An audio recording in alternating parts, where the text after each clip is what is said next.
안녕하세요. 대박 스페셜 김보람입니다. 네, 3월의 마지막 주말인데요. 지나온 3월 증시를 돌이켜보면 올 들어 이어진 유동성 랠리의 열기를 소화시키면서 숨을 고르는 장이었다 정리해볼 수 있겠습니다. 이제 추가 상승을 위한 모멘텀이 어느 때보다 간절한 시기이기도 한데요.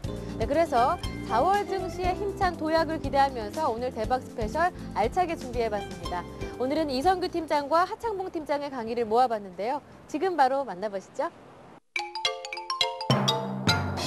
첫 번째 기사만 한번 보도록 하겠습니다. 아마 최근에 가장 좀 많이 이슈가 되고 있을 겁니다. 삼성에 관련된 이슈인데요. 그중에서도 제가 오늘 보여드릴 거는 바로 이 부분입니다. 그러니까 삼성 SDI에 관한 얘기들이 계속 나오죠. 아마 삼성 SDI 같은 경우도 많은 분들이 보유를 하고 계실 거고요. 분명히 최근에 들어서 계속해서 안 좋은 소리들 나오고 있습니다.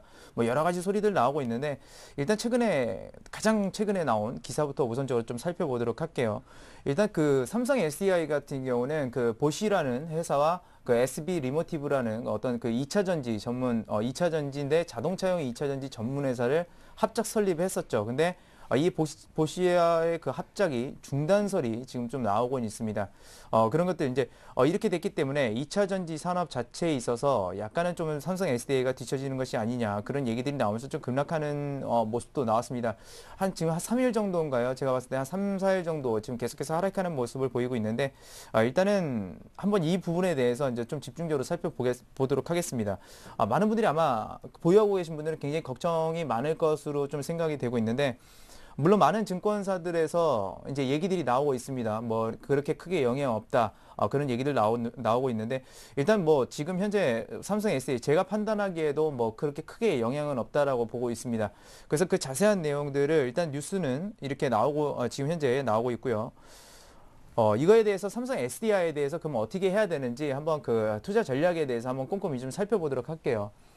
일단 그 SB 리모티브라는 회사 앞전에서 말씀드렸던 것처럼 삼성 SDI와 보쉬가 합작해서 만들어 놓은 회사입니다. 근데 보쉬가 안 한다는데 첫 번째 가장 중요한 건 그거죠. 삼성 SDI라는 회사는 2차 전지 중에서도 이 2차 전지가 어느 부분의 주력이냐면 자동차용은 아닙니다. 사실요. 다들 아시겠지만 그 삼성전자를 필두로 해서 바로 어디냐? 그래서 IT 쪽이죠. IT 2차 전지가 이제 그 삼성 SDI의 주력입니다. 이쪽이 주력인데 지금 현재 보게 되면 자동차용 2차 전지에 대해서 그러니까 SB 리모티브가 합작이 돼서 설립은 됐지만 공급처들이 좀 많이 확보가 되고 있는 그런 실정이고 그런 부분들에 대해서는 일단 공급 자체가 끊긴 것은 아닙니다. 지금 끊긴 거 아니고 그냥 보시가 나간다는 얘기인데 무슨 이유에 있어서인지 뭐 나가는 건지 그것은 모르겠지만 말 그대로 매출 비중은 IT가 높습니다. 이게 거의 보통 이제 소위 말하는 이제 캐시카우라고 그러죠.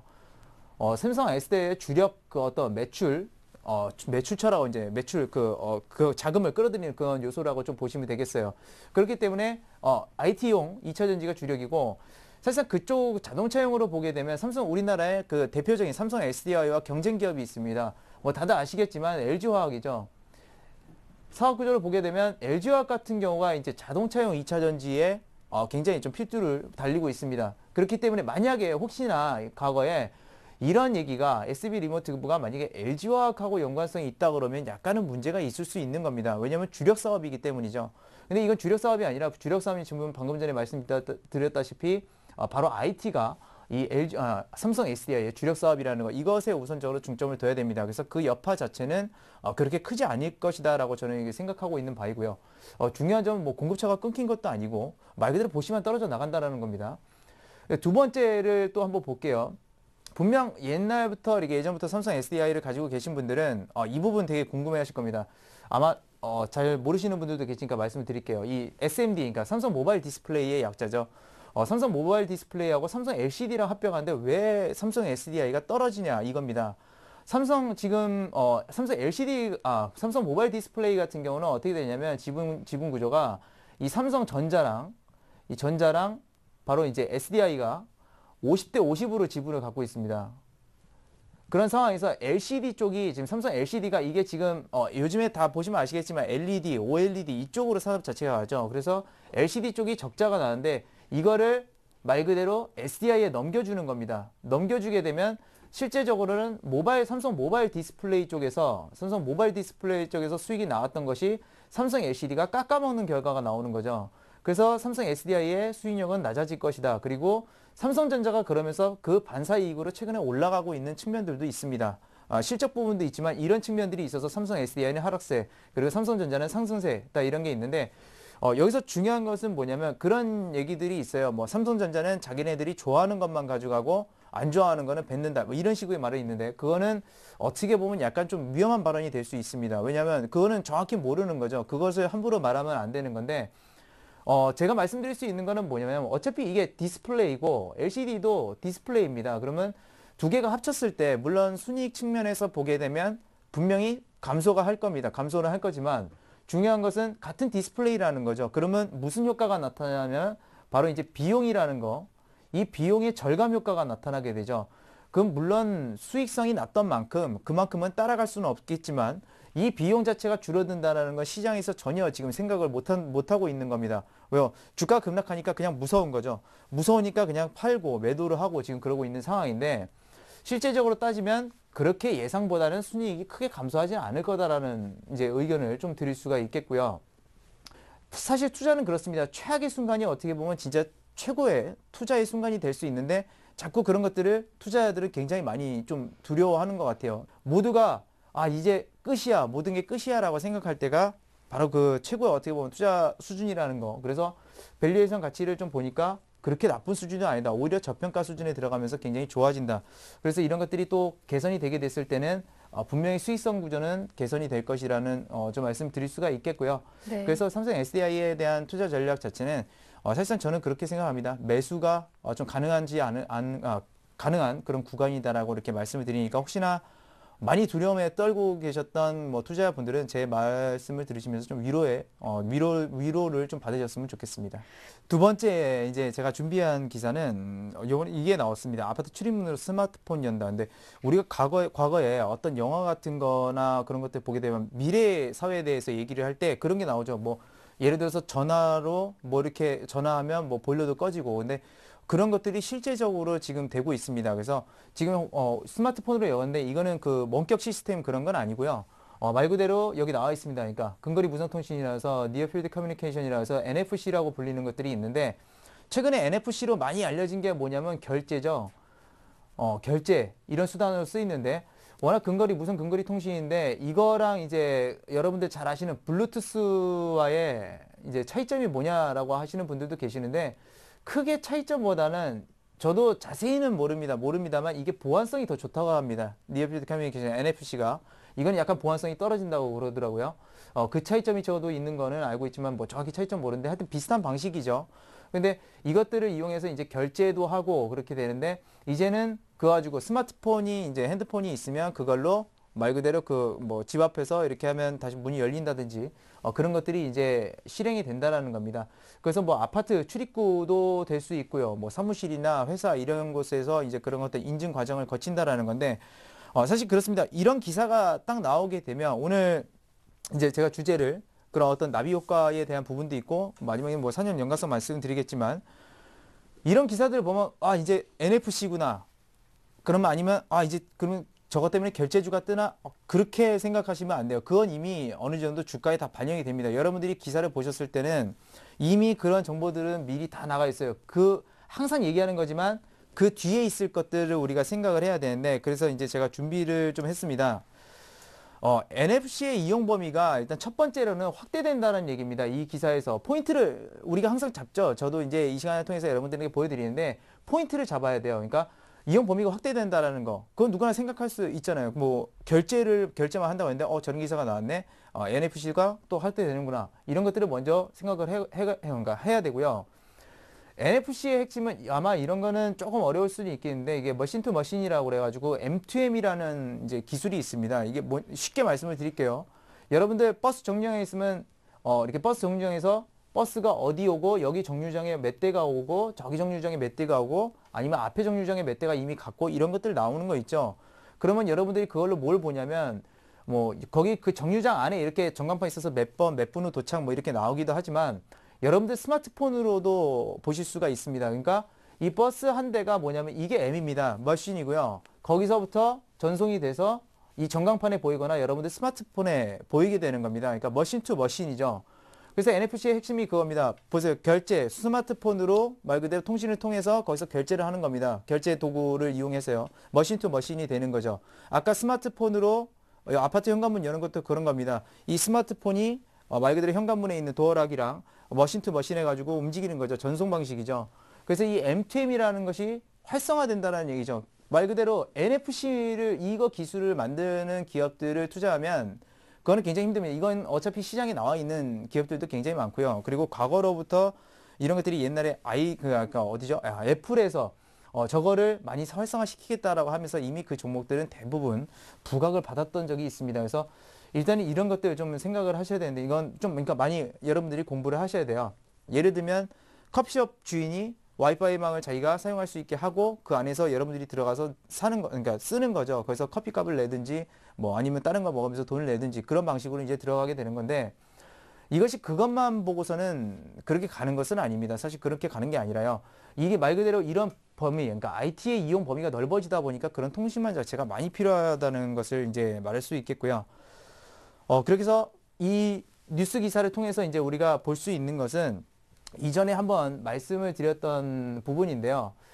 엔텔스라는 기업이 있습니다. 아마 그 빅데이터 관련해 가지고 이슈를 꼽으면서 그때 엔텔스와 IT 솔루션 기업이라고 이제 말씀을 드리면서 했는데 사실 이 기업을 제가 한 3주 전에 직접 이제 탐방을 갔다 오면서 굉장히 좀 인상이 많이 그러니까 인상 깊게 남았어요. 이 회사는 간단하게 말씀을 드릴게요. 지금은 조금 이렇게 주가가 그때부터 한 20% 정도 올라와 있는데 이 과금 솔루션이라는 겁니다. 그러니까 여러분들 그 스마트폰으로 요금 얼마 나왔구나 이런 거 보는 거 있죠. 그런 것들을 이제 구축해주는 그런 회사고요. LTE가 최근에 진행이 되면서 LTE가 특히나 아이패드가 이 부분에 대해서 LTE로 아이패드를 내게 되면서 그 부분들에 대한 수혜도 역시나 있는 기업입니다. 그러니까 새롭게 그런 것들 망을 구축하면 굉장히 일거리가 많죠. 일거리가 많은 기업입니다. 그리고 이제 정책 제어 솔루션 아마 이거는 좀 생소하실 거예요. 이게 뭐냐면 여러분들 뭐 3G망 쓰거나 아니면 와이파이 좀 가가지고 가끔 이렇게 끊길 때가 있을 겁니다. 그냥 자동으로 끊기죠. 그건 왜냐면 어느 구역 안에 쓰는 사람들이 많게 되면 통신 보호가 걸리기 때문에 자동으로 끊는데 그것을 이 회사가 하는 겁니다. 엔텔스라는 회사가 그런 것들 정책 제어 솔루션 너무 많은 사람들이 이용하면 그걸 끊고 다시 한번 쾌적하게 돌리고 이런 것들을 하는데 상당히 중요하죠. 앞으로도 많아질 거니까요. 그리고 그래서 이 두 가지가 바로 이제 엔텔스의 이제 주력 산업입니다. 주력 사업 부분이고요. 두 번째 여기는 이제 성장 동력입니다. 여기 써 있죠. 이건 주력이고 그렇기 때문에 여기가 이 회사의 캐시카우적 요소라고 한다면 여기는 성장인데 이 플랫폼 기반으로 해가지고 M2M 시스템이 이제 이 회사의 성장 동력입니다. 실제로 그 위치 기반 서비스 뭐 여러분들 뭐 잘 아시겠지만 아까 말씀드렸던 버스값 SEO고 이런 것들 그런 것들을 하는 것이 바로 이 M2M 시스템이라고 할 수 있겠는데요. 사실 매출 비중은 이쪽에서는 크진 않습니다. 지금 매출 비중이 커지고 있는 것은 어디냐면 일단 여기입니다. 4G랑 LTE 쪽하고 이쪽으로 이제 매출 비중이 커지는 측면이 있고 근데 향후 수익성은 이게 굉장히 좋을 것 같아요. 왜 좋은지는 제가 이따가 또 한번 추가적으로 좀 말씀을 드릴게요. 그래서 지금 좀 많이 올랐긴 했는데 아직도 좀 저평가인 건 맞습니다. 근데 거래량이 이것도 역시나 그렇게 많은 종목은 아니어가지고 올라가서 뭐 좋아할 기업도 아니고 뭐 그런 기업인데 일단은 굉장히 좀 우수한 기업이고 좋다라는 거를 좀 말씀을 드리겠고요. 한 가지 이 회사에 좀 단점이 있다고 한다면 SK텔레콤에 대한 그 매출 비중이 상당히 높습니다. 그래가지고 말 그대로 SK텔레콤이 뭔가 그 고객 유치를 못하거나 이렇게 됐을 때 엔텔스도 말 그대로 타격을 받을 수 있는 그런 구조예요. 그래서 좀 개선돼야 될 부분은 바로 그겁니다. 사업자, 그러니까 공급자를 좀 많이 늘려놔야 된다라는 거. 그래서 네. 두 번째 뉴스로 제가 말씀드린 거는 이제 엔텔스라는 기업 그리고 M2M 네. 이런 것들을 말씀드릴 수가 있겠습니다. 마지막 한 가지입니다. 지금 최근에 굉장히 그 재밌는 또 기사가 나왔습니다. 태풍 피해 예보도 가능하다는데 그 태풍 피해 그 단순한 그 태풍 피해가 아니고요. 피해 규모를 정확히 말해주는 겁니다. 이 규모. 네. 그러니까 어떤 태풍이 불었을 때 그것들이 이제 얼마만큼 산업 규모에서 피해를 일으킬 것이냐 이런 것도 하는데 우리나라는 좀 늦었고요. 늦게 좀 이렇게 진행이 되고 있는 측면이고 유럽이나 미국 같은 경우는 언제부터 그러냐면 이미 10년 전부터 이런 시스템을 만들어 놨습니다. 그래서 그에 관해서 뭐 산업 피해가 얼마 정도 있을 거면 그 피해 줄이는 방법이라든지 아니면 그것에 대해서 뭐 자금을 미리 모아놓고 피해가 실제로 발생을 했을 때 그런 부분들에 대해서 뭐 자금을 공급한다든지 이런 체계를 마련해 놓고 있는데 근데 이런 것도 이제 우리나라도 이제 점차적으로 지금 해가고 있는 측면이라고 볼 수가 있겠고요. 사실 뭐 태풍이라는 게 뭐 그렇게 그 피해를 입으면 어쩔 수 없는 거지 않냐라고도 할 수가 있지만 막을 수 있으면 막고 그 규모 자체가 커질 수 있으면 미리 대비하는 거는 뭐 나쁠 건 없습니다. 그래서 뭐 지금 현재 과거에서는 대표적으로 이런 것들을 방어하는 데 의존하는 거는 뭐 다들 아시다시피 네. 보험이죠. 수해 피해에서 보험 이렇게 하고 있지만 미리 예측하면 보험사도 좋고 여러 산업들도 그만큼 피해가 안 가기 때문에 굉장히 좋은 겁니다. 그래서 이것이 저는 이게 이번에 나온 기사 중에서 가장 재밌었는데요. 이 태풍 피해 예측에 대해서 아마 각국 정부는 더 많은 힘을 기울일 겁니다. 왜 그런가 한번 보면 이게 왜냐 블랙스완 개념입니다. 이게 나오죠. 검은 백조라는 뜻이죠. 탈레비라는 사람이 쓴 그 책인데 블랙스완 말 그대로 검은 백조라는 겁니다. 보통 백조 같은 경우는 대부분 흰색이죠. 네. 흰색이 흑조라고 그러니까 해야 되겠네요. 흑조네. 원래 백조인데 흑조가 있다. 그거는 굉장히 가능성이 희박한 겁니다.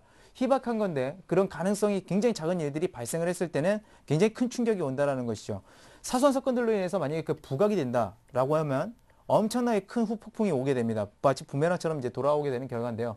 바로 그런 것들을 말하는 겁니다. 가능성이 적은 일이 더 무서운 거예요. 태풍 피해 그거 얼마 되겠어? 뭐 저기서 태풍이 이제 불기 시작했다라는데 그거 얼마 되겠어라고 하는데 실제적으로는 그런 게 더 무섭습니다. 우리가 모르고 덤비는 것이 더 무섭듯이 그런 거죠. 그래서 이 정부들은 이런 어떤 그 태풍 피해에 대해서 추적이라든지 그런 것들을 굉장히 네. 많이 좀 이렇게 연구를 하게 될 거고요.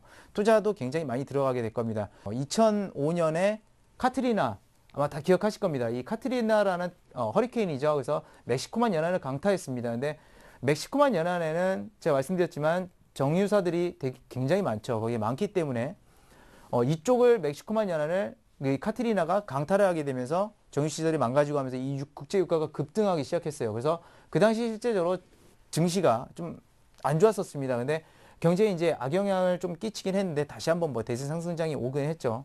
오긴 했는데 일단 물가를 낮춰줬다는 게 저는 오히려 그게 더 좋다라고 봅니다. 만약에 네. 2005년도에도 이 사건이 없었다라고 한다면 아마 유가가 그대로 천천히 상승하면서 그렇게 고탄력으로 가지는 못했을 겁니다. 근데 이게 지금 상황도 어떻게 보면 비슷한 거예요. 유가가 고유가에 있는데 만약에 올여름에 혹시나 모를 태풍이 허리케인이 불어서 멕시코연을 강타해서 국제유가가 급상승하게 됐을 때 그 국제유가는 큰 폭으로 다시 한번 하락할 확률이 굉장히 높아지죠.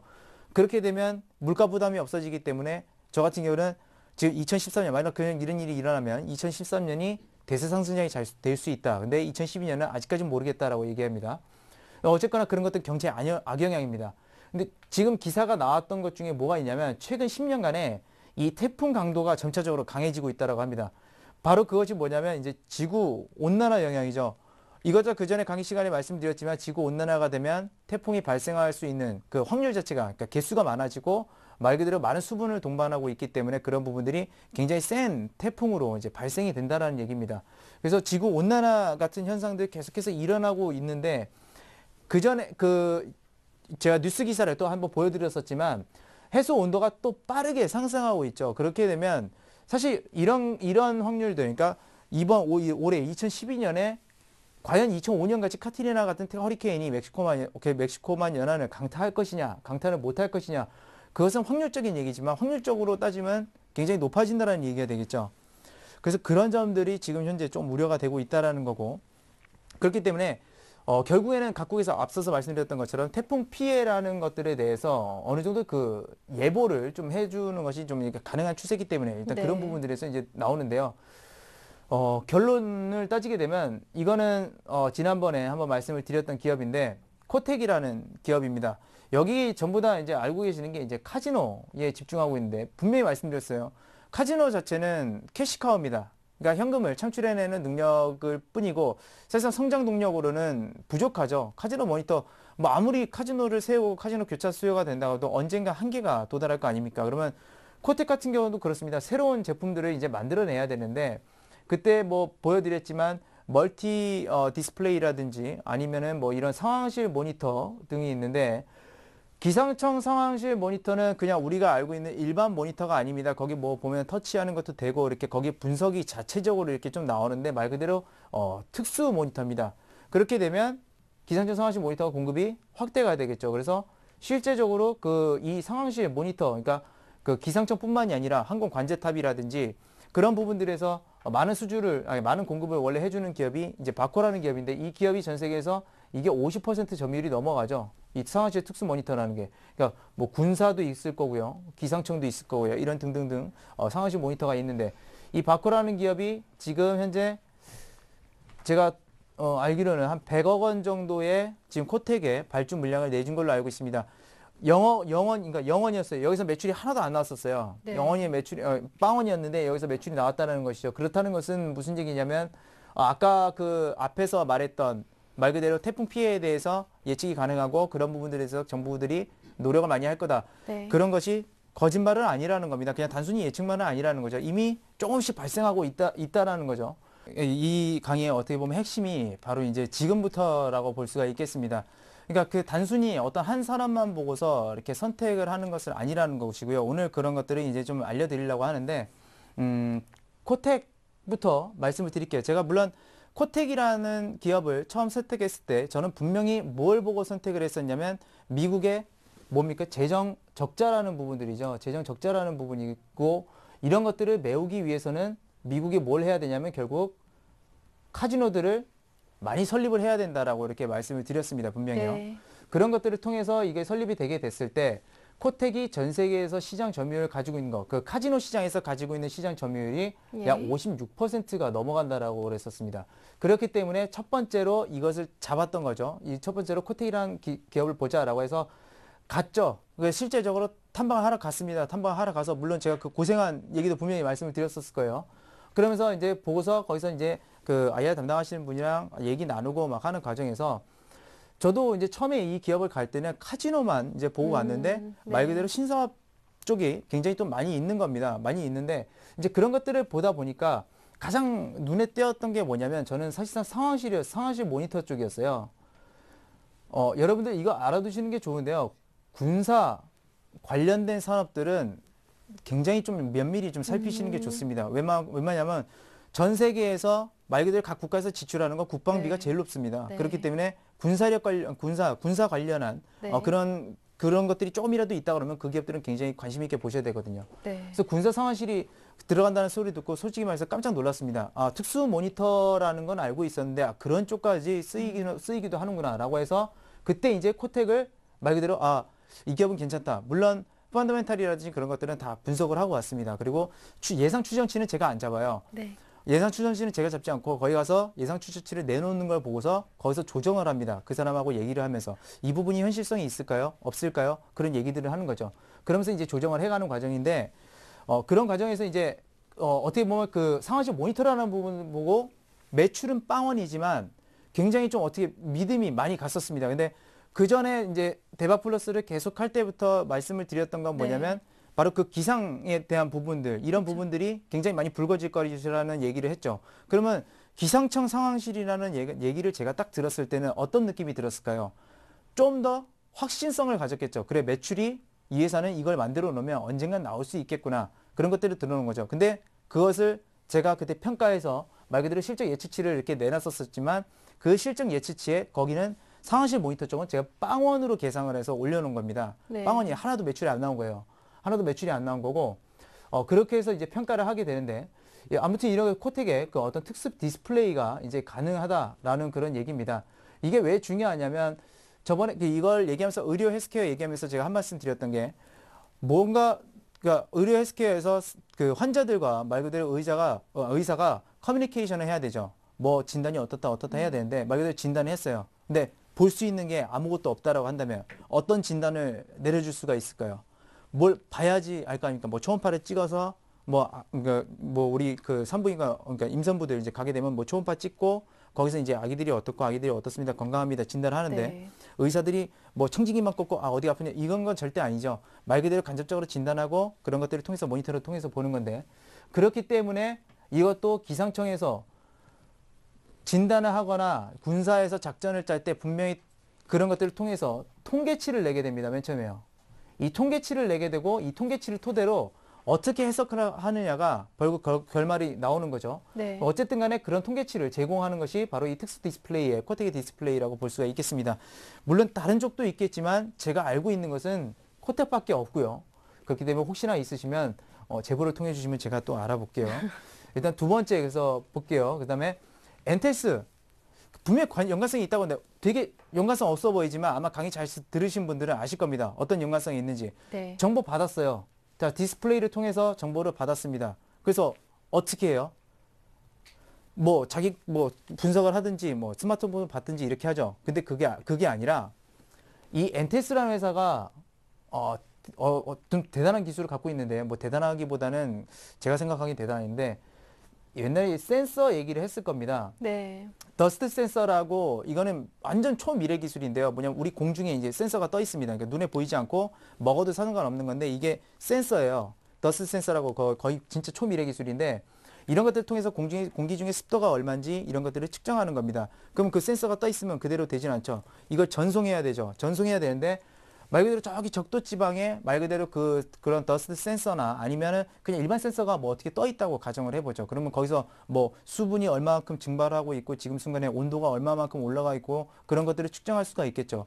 측정한다고 다가 아니죠. 물론 그런 산업에 있어서 제가 핵심으로 꼽는 거는 물론 센서가 맞습니다. 센서가 맞는데 이 센서를 정보를 전달해야 되잖아요. 그래가지고 이 디스플레이로 받든지 스마트폰으로 받든지 뭔가 받아야 돼요. 이게 바로 전송하는 시스템이 이게 M2M입니다. 이게 M2M인데 엔텔스도 여기서 그렇게 매출 비중이 크진 않아요. 근데 그런 기사들이 나왔기 때문에 엔텔스도 그렇게 되면 M2 시스템을 M2M 시스템을 이제 좀 더 이용할 수 있고 매출 추이가 더 늘어날 수 있겠구나. 지금 매출 추이는 그렇게 크게 늘어나는 폭은 아닙니다. M2M 이 플랫폼 기반에서 이 서비스 부분이요. 근데 많은 것들을 할 수 있겠죠. 말 그대로 지금 기상에서는 분명히 이 M2M 시스템이라는 게 필요합니다. 그리고 실제적으로도 우리가 스마트폰이나 아니면 태블릿 PC를 통해서 오늘 날씨가 어떤지 그런 것들을 다 볼 수가 있죠. 근데 그것이 약간은 안 맞는 이유가 뭐냐면 센서 자체가 그렇게 많지는 않습니다. 많지는 않기 때문에 그런 것들이 정확하지 않다는 거고 그런 기술은 어쨌든 개발할 수 있고요. 발전될 수 있는데 일단 그런 것들을 이용하게 되면 좀 더 정확한 정보를 우리가 또 가져올 수 있고 접할 수도 있다라는 얘기가 되겠죠. 그렇게 됩니다. 일단 그렇게 되고 그래서 이 엔테스의 이 M2M이라는 기술에 대해서 상당히 좀 관심을 좀 많이 가지시는 게 이제 좋다라고 보고 있고요. 이게 중요한 것은 성장 동력이라는 겁니다. 캐시카우가 아닙니다. 그렇기 때문에 혹시나 이런 것들을 평가하실 수 있는 분들은 평가요소에서 굉장히 보수적으로 평가해야지만 여러분들이 주가를 예측하고 그럴 때는 굉장히 좀 이렇게 탁월하게 수익력을 올릴 수 있는 방안이고요. 그 다음에 마지막입니다. 이제 삼성 SDI. 그러면 삼성의 SDI는 도대체 뭔 상관이냐? 2차 전지 만들고, 뭐 디스플레이 만들고 하는 게 있는데, 그럼 디스플레이가 연결되어 있는 거냐? 그건 아닙니다. 그건 아니고요. 이 삼성 SDI 같은 경우는 에너지 저장 시스템을 이용하죠. 이게 물론 2차 전지라는 부분하고 좀 맞물리냐라고 볼 수도 있겠지만 틀립니다. 이거는 뭐냐면, 우리가, 풍력이라든지 이 태양광, 이런 것들이 풍력이나 태양광들이 만약에 에너지 효율성이 좋다고 하면 말 그대로 모이면서 바로바로 쓰고 막 이렇게 할 수 있을 정도면 괜찮은데 사실상 그렇지는 않죠. 이 신재생 에너지들의 단점은 뭐냐면 효율성입니다. 굉장히 에너지 효율성이 떨어져요. 그렇기 때문에 풍력이나 태양광이 잘 되기 위해서는 바로 이 에너지 저장 시스템이 성장을 해야 되는데 삼성 SDI가 실제적으로 주력하고 있는 것은 물론 2차 전지 부분이 있지만 에너지 저장 시스템입니다. 말 그대로 신성장 동력을 위해서요. 네. 여기도 뭐 태양광 하고 있고 이제 그런 것들을 이용해서 에너지를 저장해야 된다는 것이죠. 근데 이것이 언제 부각이 됐었냐면 일본 대지진 때 부각됐죠. 일본 대지진이 왜 일어나서 무슨 문제가 있었냐면 원자력 피해가 있었기 때문에 그 원자력 피해가 일어났던 이유는 뭐냐면 냉각이 안 돌아갔는데 지진 때문에 전기 공급이 끊겨서 그런 결과들이 발생을 했었습니다. 그래서 그때 얘기가 나왔던 게 에너지 저장 시스템이 있었으면 많은 전력들을 확보해낼 수 있었을 거고 일본이 원자력 피해를 안 봤을 거다라고 하면서 갑자기 그때 삼성 SDI가 후에 부각이 되더니 상승하기 시작했습니다. 실제로 근데 이렇게 그게 크게 올라갈 만큼 이렇게 수익성을 가지고 있지도 않아요. 근데 그것들도 역시 그때 당시에는 잘못됐던 것이죠. 그러면서 말 그대로 거품이 꼈습니다. 태양광과 함께 거품이 꼈다라는 것이고요. 그런 점들이 지금 현재 와서는 거품들이 많이 좀 해소된 측면이라고 이제 볼 수가 있겠고요. 그래서 중요한 건 이거죠. 어떤 우발 사태가 발생했을 때 이제 전력을 비축한다라는 차원입니다. 그래서 리스크 관리 차원입니다. 그래서 보게 되면 여기서 이제 종합을 해보면 이제 이거 보죠. 이제 보고 그런 것들을 통해서 정보 해석을 하고 정보를 지금 전달을 하게 됩니다. 전달을 하게 되면서 그 뒤를 이어서 이런 것들 전달을 한다 하고 하더라도 우리가 아무리 뭐 태풍이 올 거야 뭐 그런 것들을 예측을 하게 되면서 뭐 어떤 피해가 있을 거고 규모가 얼마 될 거고라고 하지만 사실상 그것들이 닥쳤을 때 그렇죠. 자연재해를 누가 어떻게 막아낼 수 있겠습니까? 아무리 안다고 하더라도요. 만약에 말 그대로 작년같이 일본만 대지진이 일어났을 때 그 정도의 해일이 밀려올 때 그거를 어떤 수단으로 막을 수 있을까요? 안다고 해도 못 막죠. 이제 그런 점들이 문제입니다. 그래서 이런 것들 리스크 관리 차원에서 분명히 갈 수 있을 거다라고 이렇게 보고 있는데요. 지금 보게 되면 제가 따로 뽑은 것 같지만 네. 결과적으로는 이 산업들이 이어집니다.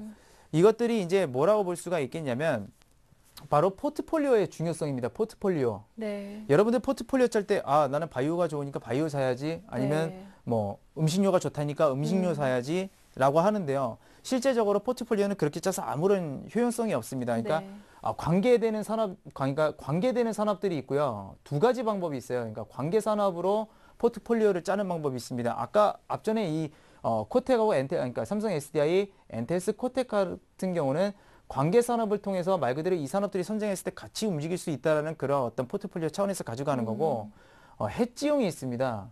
해지용이라는 거 다 아실 거예요. 어느 부분이 수익이 났을 때 어느 부분이 방어를 해주고 그런 점들이 이제 해지용이라고 있는데 두 개 중 보통 하나로 많이 그러니까 짜는 방법들이 있는데 보통 이 방법도 괜찮고 이 방법도 괜찮지만 상대적으로 해지라는 것은 어느 정도 수익성을 좀 떨어뜨리면서 안전성을 크게 가져가는 것이기 때문에 물론 이 방법이 더 수익성은 큽니다. 근데 이 해지도 공격 해지가 있고 방어 해지가 있죠. 공격 해지 같은 경우는 예를 들어서 뭐 원달러 환율에서 원화가 강세가 되고 달러가 약세가 된다 한다면 달러는 막 파는 겁니다. 막 팔고 원화는 막 사들이는 거죠. 그러면 원화 올라가고 달러 내려갔을 때 이중으로 굉장히 큰 수익을 보게 되죠. 네. 그런 것들이 이제 공격 해지라고 하는데 그래서 여러분들이 포트폴리오를 한번 짜보세요. 여러분들이 갖고 있는 그 포트폴리오가 분명히 있을 겁니다. 뭐 사고 했는데 그런 것들이 연관 산업이 되어 있냐라는 거 우선적으로 중요합니다. 산업이라는 거는 혼자 가지 않죠. IT 기술 백날 발전하면 뭐합니까? 그거 쓸 수 있는 기업들이나 기술력이 안 받쳐주면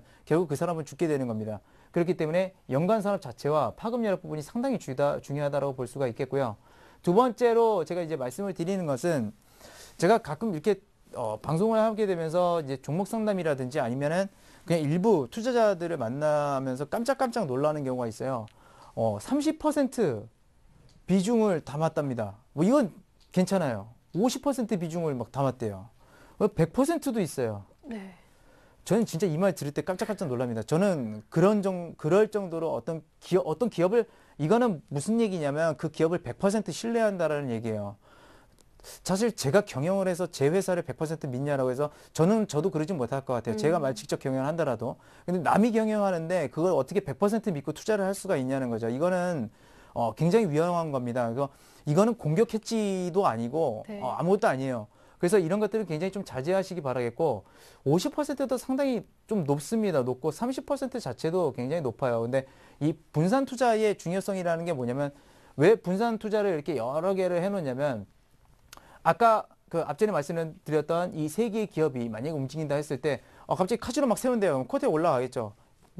엔테스랑 지금 삼성 SDI 떨어질 수도 있는 거예요. 주식이라는 게 무조건 펀더멘탈이 좋다고 해서 올라가는 것도 아니에요. 왜냐면 펀더멘탈이 늦게 부각이 될 수도 있는 거고 먼저 부각이 될 수도 있는 거니까. 그래서 그런 점들 시기가 누구도 몰라요. 뭐 언제까지 얼마 간다라고 하지만 그건 아무도 모릅니다. 언제 부각받을지 모르고 다만 예측을 요 정도에 하고 있는 거죠.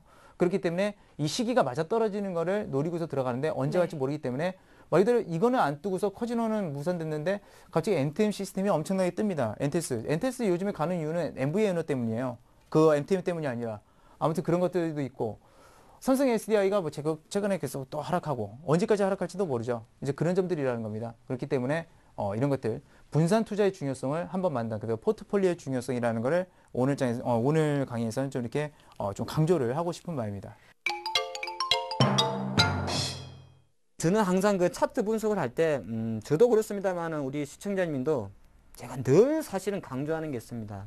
바로 이 밑에 지금 잘 안 보이시는데 자기가 시장이라 생각하고 차트를 보십시오. 제가 늘 이 한마디가 사실은 오늘 할 수 있는 기술적 분석의 거의 맥락이지 않나 말씀드리겠습니다. 그러니까 내 기준이 아니고 내가 세력이고 내가 시장이고 그래서 과연 내가 나보다 조금 생각이 살짝 짧게 하고 들어오는 친구들을 어떻게 해야 내 주식을 쉽게 가져갈 수 있을까? 그리고 나는 10,000원에 산 사람이야. 지금 주가는 20,000원이고.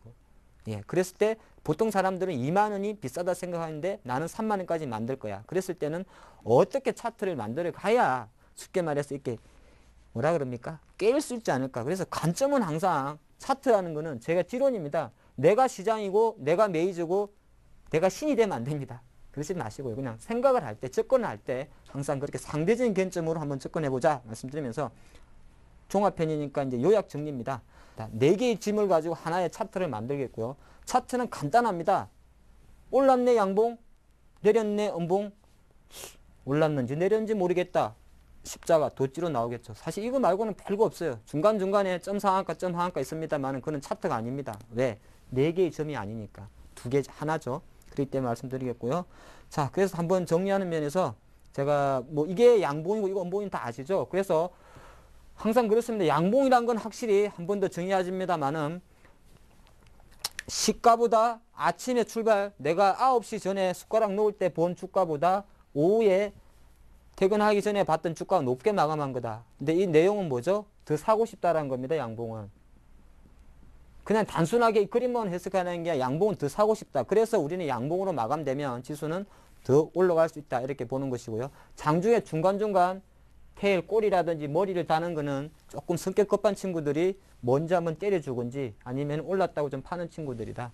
그래서 보통 차트는 볼 때 중요한 거는 이런 테일 같은 거나 테일이 꼬리라고 합니다. 꼬리나 머리카락은 제외하고 이 바디, 몸통이 상당히 중요하다. 그래서 몸통의 길이를 가지고 그 시장의 힘을 판단한다. 이렇게 보겠습니다. 기억하십시오. 몸통이 중요합니다. 몸통. 네, 몸통이 사실은 우리 사람은 날씬해야 됩니다만은 차트는 통통해야 좋습니다. 근데 음봉은 뭘까요? 음봉은 반대죠. 네, 아침에 이렇게 숟가락 먹고 기분 좋게 사놨는데 점심 먹고 저녁에 봤더니 여 밑에 내려가 있는 겁니다. 그러니까 얼굴이 시퍼렇지 않습니까? 몽이 들어가지고 속상해가지고. 제가 오늘 얼굴이 좀 새까맣니다. 사실은. 요새 주식이 조금 안 돼가지고요. 근데 음봉 같은 경우는 사실 또 거꾸로 보시면 됩니다. 실제적으로 아까 말씀드린 대로 팔고 싶답니다. 예, 팔고 싶어요. 그렇기 때문에 팔고 싶다는 곧 뭐죠? 음봉은 하락 신호다 이렇게 보시면 됩니다. 그리고 똑같이 중간중간에 나온 친구들은 실제적으로 예, 더 아까는 중간 약간 성격 급한 친구들이 이런 꼬리와 머리를 만든다 보시면 될 것 같고요. 음봉도 마찬가지입니다. 이게 얼마나 기냐, 길고 통통하냐에 따라서 사실 통통한 건 별로 의미가 없네요. 예, 길인가에 따라서 그 힘의 세기는 다르다 볼 수 있겠고요. 도지라는 건 뭐죠? 예, 도지라는 거는 모르겠답니다. 살까 말까 아무 생각 없다. 그리고 별로 애들이 오늘 장은 안 본 애들이 도지를 많이 만듭니다. 시장이 약간은 변곡으로 간다기보다는 조금 답답하게 쉴 때 예, 이렇게 본다. 그래서 보통 차트는 이렇게 크게 봤을 때는 양봉, 음봉, 도지가 있고 보통적으로 아침보다 올라가면 양봉인데 그거는 시가의 힘이 있기 때문에 추가 상승 에너지를 둔다 뭐 보는 것이고 그게 아니다 싶을 때는 음봉이고 하락 시그널이 크다 봅니다. 자, 두 번째를 봤을 때 이게 이제 중요하죠. 제가 사실은 한 7강 정도 강의를 하면서 약간 이제 조금 헐리면서 갔던 것이 바로 이게 30대, 50대, 70입니다. 그래서 어떤 지금 현재 나는 어디에 있냐면은 항상 어떤 차트든지 나는 여기에 있습니다. 정확히 여기서 판단할 겁니다. 여기서 판단해야죠. 그 전에 내가 사기 전에 나보다 앞에 나와 있는 이런 의미 있는 캔들. 의미 있는 캔들이라는 건 뭐냐면은 가장 자기가 보는 일봉이 됐든 주봉이 됐든 30분 봉이 됐든 간에 30분 중에서 가장 봉의 길이가 길고 거래량도 많았던 것을 의미 있는 봉이라고 그럽니다. 그 의미 있는 봉 중에서 가장 양봉이다 만약에 의미 있는 봉이 그럼 주식을 어디서 산다고요? 1차적으로 70%가 지지되는 위치에 사는 겁니다. 네. 70% 위치에서 사는 것이고 사실 50%까지 그러니까 지금 제가 여기서 있느냐 여기 샀냐 그 관점이에요. 여기까지 내려와 버리면은 약간은 다릅니다. 약간 불안하기 때문에 베팅 금액 자체도 여기는 70%가 들어갈 수 있는 것이고 여기까지 내려와 버리면 그러니까 그 다음 차트가 되겠죠. 여기까지 내려와 버리면은 한 50%만 사는 것이고 여기까지 내려와 버렸다. 그러면은 한 30% 정도만 사는 겁니다. 그러니까 지금 제가 70, 50, 30이라 해놓은 거는 두 가지 의미가 있죠. 네. 이 봉의 위치도 되는 것이고 또 하나는 베팅 기준도 되는 겁니다. 100주가 기준을 했을 때 여기서는 70주를 살 수 있고요. 여기는 50주만 사고 여기는 30주만 삽니다. 왜 그렇습니까? 잘 보셔. 제가 아까 말씀드렸지만 이게 기준봉이니까 지금 이게 만약에 70%다 그러면 차트가 여기까지밖에 안 내려왔겠죠. 그러면은 큰 봉이 하나 있고 요만큼이니까 이쁘지 않습니까? 나름. 두 번째 50분까지 내려왔다 그러면 차트가 그 다음 봉이 큰 봉이 있고 지금 요만큼 내려와 버렸잖아요. 그럼 조금 내리는 힘이지 않습니까? 그 30%는 이제 이까지 내려와 버리니까 당연히 얘는 들어갈 수가 있잖아요. 그러니까 배팅은 오히려 거꾸로 하는 거죠. 힘이 있는 쪽에 70을 싣고 힘이 어중간할 때는 50 그리고 많이 내려왔을 때는 30. 그래서 보통 우리가 이론적으로는 무릎에 사서 어깨에 팔아라 그러지만은 그거는 큰 그림에서 보는 거고 배팅을 할 때는 양봉 매수 기법, 즉 추세 추종형 매매를 할 때는 이런 식으로 그 기준봉의 크기에 따라서 배팅 레버리지를 똑같이 한다. 그렇게 정리를 해보겠고요.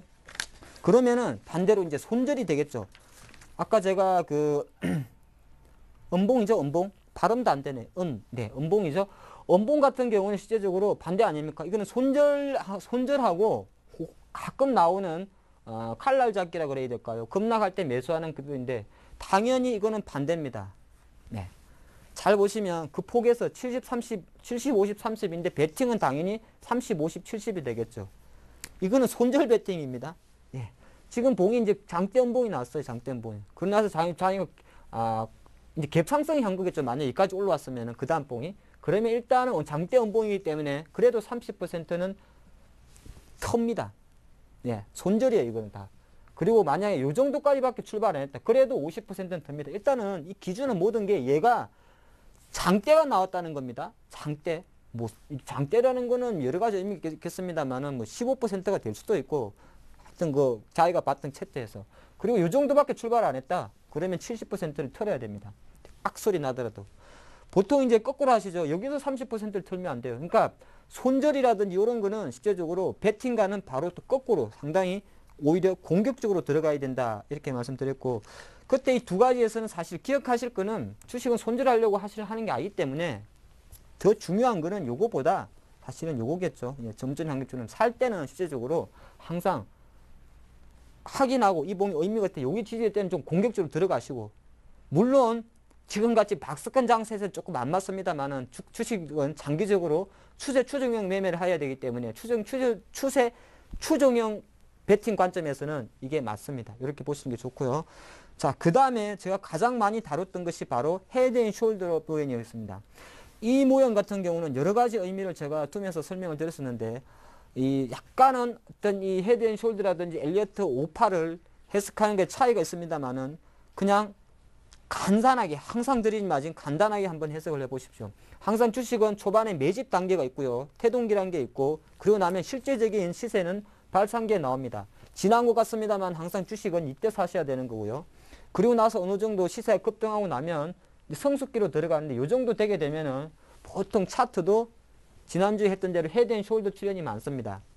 네. 머리가 높고 오른쪽 어깨가 조금 높은 헤드 앤 숄더가 많이 나오고 그리고 나면 실제로 장은 이렇게 수렴을 합니다. 근데 특징이 있어요. 올라갈 때는 항상 조금 전에 살펴봤던 70-30 법칙이 지켜집니다. 최소한 여기까지는. 70-30이 또 뭔데? 다시 한번 볼까요? 예, 최소한 올라갈 때는 이게 상승폭에 여기서 보시면은 예, 이게 보통 70%는 지지해 준다는 겁니다. 만약에 조정폭이 빨간색 요만큼 내려왔다 그랬을 때는 당연히 여기까지 올라가는데 버거웁니다. 그래서 강하게 올라갈 때는 최소한 오른폭에 70%. 즉 무슨 말이냐? 10,000원이 20,000원까지 급등을 했습니다. 그럼 10,000원 올랐지 않습니까? 그러면 최대 조정폭은 최소한 17,000원까지만 내려와야 된다는 이야기겠죠. 그게 70-30입니다. 15,000원까지 내려오게 되면은 당연히 배팅 자체는 50%만 들어가야 됩니다. 그리고 조금 사후적으로 고점을 형성하고 이렇게 헤드 앤 숄더가 딱 출현되고 나면 특징이 거래량이 감소합니다. 거래량이 감소하고 가장 중요한 게 지지선이나 지지력이 상당히 약해지기 때문에 이때는 어지간해서는 이때는 지지선을 끄면서 올라갑니다만 내려올 때는 웬만해서는 차트에 선 긋지 마십시오. 수평선. 이렇게 보시면 좋을 것 같고 예, 그러고 나서 지금 잘 들으셔야 돼요. 제가 이따가 종합편으로 종목을 싹 풀어드릴 거니까 잘 들으셔야 되고요. 그 다음에 이제 3중 천정 배팅하기가 있다 이렇게 말씀드리는데 아까 조금 전에 살펴본 헤드 앤 숄더와 거의 비슷합니다. 여기 잠깐 보시면 만약에 지금이 지난 것 같습니다만은 여기서 사실은 더 올라가는 경우가 있습니다. 오늘의 하이닉스가 그 패턴이다 말씀드리겠고요. 그리고 여기서 못 올라가서 내려가는 종목도 있습니다. 뭐 신규 중에 매는 종목이 많았겠죠. 이렇게 보시면 좋을 것 같고 그 다음 패턴 가면 이건 3중 천정. 보통 기술적 저항에서 투고는 밀립니다. 투고 이런 말 쓰면 되나요? 보통 이중은 이렇게 잘 빠져요. 근데 삼중은 사실은 이게 오히려 이제 약간 다릅니다. 삼중 천중도 고점이니까 매도 아니야? 이렇게 가는 거 아니야? 이렇게 보는데 사실은 이때보단 이때는 조금 내려옵니다. 예, 요건 일단은 지금 알고 계시면 돼요. 그래서 보통 전고점이 두 번 닿았을 때는 그냥 자연스럽게 내려온다 싶고 요 정도 날라오면은 이때부터는 사실 TS를 걸어줘야 됩니다. 다 팔지 말라는 거죠. 한 60%만 팔고 여기서 한 70%가 조정이 되면 다시 올라가니까 이런 거는 어느 정도 역발상이 필요하다. 예, 다 애들이 판단 말이죠. 근데 이때 나중에 차트 잘 보시면 거래가 감소합니다. 나중에 보겠지만 골프존이 이러다가 올라가 버리는 케이스가 나온다 말씀드리겠고요. 다음 번째 같은 경우는 급락했을 때 조금 전에 살펴본 거는 사실은 급등을 하고 나서 그름이고 이거는 어떤 이슈가 됐든 간에 이렇게 장기적으로 여기에 있던 주가 급락을 하고 나서 최소한 이렇게 한 번, 두 번 올라갈 때, 요때 급락 후 반등했는데 삼중 천정이 갈 때 이때는 어떤 배팅을 하느냐. 사실은 그때 가장 중요한 거는 기간, 얼마나 옆으로 기었느냐가 핵심이다 할 수가 있겠습니다. 핵심이다 할 수 있겠고 마지막으로 잠깐 드리면은 이평선인데 아까 지금 지수와도 거의 마찬가지입니다. 항상 지수 이평선은 뭐 간단하게 5일선, 20일선도 있습니다만은 가장 중요하게 생각하는 거는 한 21선, 약간 중기 투자가 분이라면 제일 먼저 기본 조건이 정배열이어야 된다. 정배열 뭐죠? 예, 21선, 60일선보다 위에 있어야 되는 겁니다. 그래서 정배열이라 그러고 기울기가 완만하다. 이 말은 무슨 말이냐면은 너무 급등주는 이 수급 패턴이 안 맞습니다. 그래서 기왕이면은 완만하게 경사각도 한 4도나 5도 정도 완만하게 올라가 주는 게 힘이 있더라. 세 번째는 기왕이면은 실적도 좀 되고 수급도 좀 받쳐주고 테마도 좀 되는 종목이 좋더라. 그렇게 정의해 보겠고요. 마지막으로 지난주에 본 거는 실제적으로 만약에 주가가 어느 정도 고점에 왔다는 생각이 들 때는 어떤 패턴이 나오는 걸 보니까 조금 전에 살펴본 대로 뭐 1, 2, 3, 4 이렇게 급하게 오르고 나서 사실은 고점에서 캔들상 이렇게 샛별형이 많이 나오더라. 샛별이나 비스캔이 많이 나오더라. 이렇게 보시는 것이고 또 저점 대비로 가격을 계산해 가지고 항상 저점 대비 출발 스타트 기준으로 해가지고 이것이 50%냐 더블이냐에 따라서 좀 쉴 수 있더라. 그렇게 한번 빠르게 정리를 해봤습니다. YG 엔터테인먼트 같은 경우에는 차트에서 뭐가 나왔습니까? 전형적인 하락 시그널이 나왔습니다. 자, 어떻게 하락 시그널? 지나온 것 같습니다만은 지나왔죠. 예. 일단은 사후적으로 이 종목 같은 경우는 사실은 저도 사실은 YZ는 좀 사도 된다고 봐야 결론적으로 말씀드리면 상승을 하고요. 요까지만 딱 보면 뭐가 보이시죠? 사실 이거는 외부 변수이기 때문에 저도 맞출 수가 없어요. 조금 지나면. 요까지만 보면 아까 말씀드린 대로 이게 헤드 앤 숄더 아닙니까? 머리가 있고요. 여기서 물론 이거는 빅뱅 때문에 올라왔습니다. 근데 그건 중요한 게 아니죠. 차트는. 그리고 나서 내려왔는데 사실 기로에 있었죠. 근데 재수가 없으려니까 모 정권사에서 YG엔터 목표가를 내려가지고 사실은 요날 정확하게 표현하면 요날이 되겠네. 요날 급락을 시켜버렸습니다. 그런 상태에서 어느 정도 되돌리려고 했는데 급락을 했는데 5일의 시간을 줬는데 못 되돌렸죠. 주식은요 오래 기다리지 않습니다. 왜? 이날 산 친구들이 많거든요. 안 봐도 거래량이 많지 않습니까? 근데 3일 동안 한 2, 3% 내에서 버벅거려 버리면은 실제적으로 단기적으로 좋아했던 개인들은 털어버립니다. 그래서 지금 볼 때는 이 차트가 아무리 좋아 보입니다만은 실제적으로 거래 원리를 조금 생각한다 그럴 때는 결과론적으로 내려와 버립니다. 자, 이렇게 됐고요. 그러면 중요한 거 앞으로 어떻게 될 거냐에 대해서는 내려줘야 될 거기 때문에 차트로만 보면 이 종목은 망가진 차트입니다. 네, 망가진 차트라는 표현은 실제적으로 대략적으로 한 45,000원 이탈 가능성이 있는데 한 가지 힘을 주는 거는 지금 잘 보시면 여기서 한 번에 두 번의 하락이 왔기 때문에 실제적으로 YG엔터 같은 경우는 제가 생각할 때는 한 42,000원 정도부터는 조심스러운 매수도 가능할 수 있는 패턴이다. 패턴이 외부 충격 때문에 깨졌기 때문에 급락이 좀 컸다. 그렇게 해석을 해보겠습니다. 저희가 준비한 강의 모두 잘 들어보셨나요? 여러분 모두에게 유익한 시간이었기를 바랍니다. 하지만 한 가지 아쉬운 소식을 전해드려야 할 것 같습니다. 오늘이 대박 스페셜 마지막 방송이었는데요. 그동안 저희 강의를 사랑해준 모든 분들께 진심으로 감사드린다는 말씀을 전합니다. 여러분 모두 늘 건강하시고요. 지금까지 대박 스페셜에서 여러분과 함께한 내용들이 여러분의 성공 투자 투자에 큰 힘이 되길 바라면서 오늘 대박 스페셜 그 문을 닫도록 하겠습니다. 지금까지 시청해주신 여러분 진심으로 고맙습니다.